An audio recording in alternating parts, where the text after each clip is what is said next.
Great. Thank you, Ethan. Hello, everyone. My name is Debbie Gross, and I am the Director of Financial Planning here at Lighthouse Financial Planning. My special guest today is Robin Bevere with the law offices of Robin Bevere. Robin has been counseling families and businesses since 1985 with a special understanding of both business issues and intra-family planning issues. Her emphasis is on estate planning, estate tax planning, business and succession planning.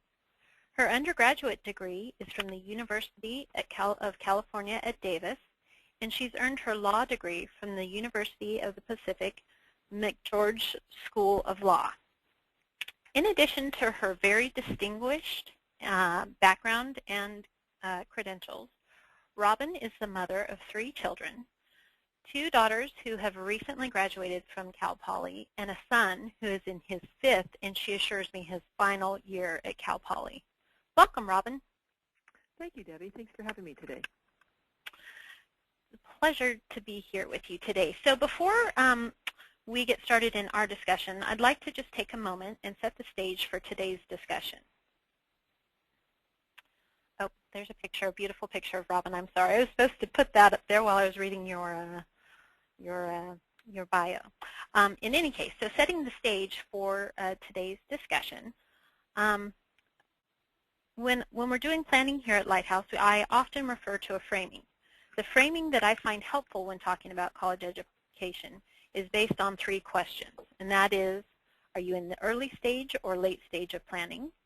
What type of family are we planning for? That's mostly related to a financial situation. And then what type of student do we have? Today's focus will be on the late stage planning. We'll also be focusing on, within the late stage, we'll be focusing on college admissions and the trends that are going on, what you and your high schooler should be thinking and doing. And Robin's along with us to provide some real-world insight about all of the trends that are going on. Finally, I'll touch base on the financial planning considerations to be mindful in this stage.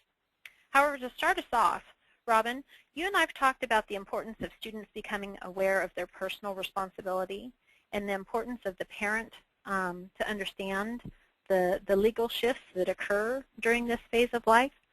And you have some experience in a story to share with us. Do you mind sharing that with us now? Sure, Debbie. So the shift that's happening is once children attain age 18, and if they're at college, the issue of privacy and the ability for parents to assist their children with medical and or financial issues becomes critical. Once your child is 18, without planning in place, you will be unable, under all circumstances, to help your children with any questions that could arise at college. My oldest daughter was a second-year student at Cal Poly, and for some reason hadn't returned several of my phone calls. I finally reached her roommate, who told me that my daughter had had an adverse reaction to a prescription that had been given to her by one of the doctors, and she had been unconscious. She was at the hospital. I called the hospital and was told that not only would they not provide information to me, but they would not even confirm that she was a patient, and this is because she was 19 years of age.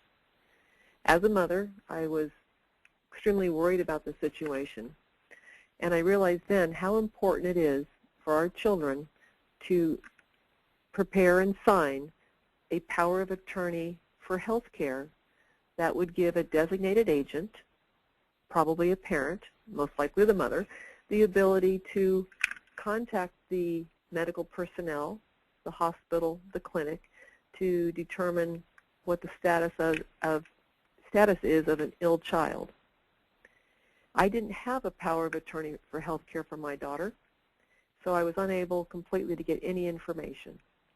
Had I had that power, I would have been able to fax it to the hospital. They would have at least been able to tell me she was a patient and she was going to be fine. As it turned out, I could get no information until I drove all the way down to San Luis Obispo, which was the longest 5 hours of my life, and arrived at the hospital. My daughter at that point had regained consciousness enough to let them know it was okay to speak with me. So the power of attorney for health care is a critical document that I recommend all 18-year-olds and over enter into so that a parent or a loved one is able to have information at a time of criticalness, such as my daughter went through. Such an important aspect that is often overlooked.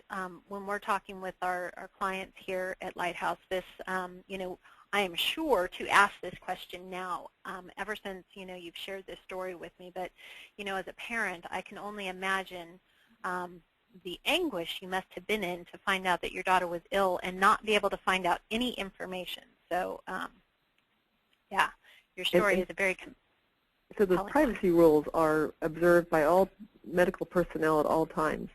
I think the issue sometimes gets to children who want to have privacy. And I needed to alert my daughter to the fact that a healthcare power would not have allowed me to invade her privacy except in a situation where she was temporarily incapacitated, or in this case, unconscious. So these powers of attorney for healthcare, while they would have given me the ability to get the information I needed right then, they are not a broad access to information. So our children need to realize that their privacy is still intact despite that power of attorney. Absolutely. And, it's just it's part of the acknowledgement, as you and I have discussed, of them becoming an adult. And, one of the most important, I think, as a mother, one of the most important conversations to have with them, as you're preparing for them to head off. So, yeah, I just, find your story very compelling, and I think it's a great way to kind of set the stage for all of the things and changes that we need to be mindful of during this phase. Now, certainly after that daughter, as my other two children turned 18 on their 18th birthdays, yeah. had them sign the healthcare power of attorney. Here's your birthday card and your healthcare powers of attorney. That's right. Exactly. Yeah. So, so turning our conversation a little bit to the admission and what's going on in the world of admissions, what I thought I would do today is go ahead and kind of highlight some of the issues and trends that are going out there, and then Robin, we'll get your insight about what your experience is, given that you're in the thick of this and have been in this world for the last several years.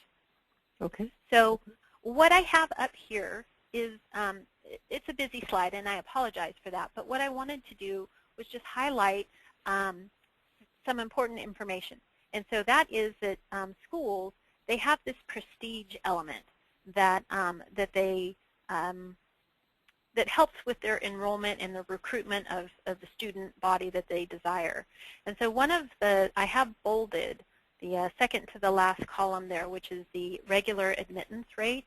And there's this notion that the smaller that rate, the more prestigious or the more difficult a school is to get into.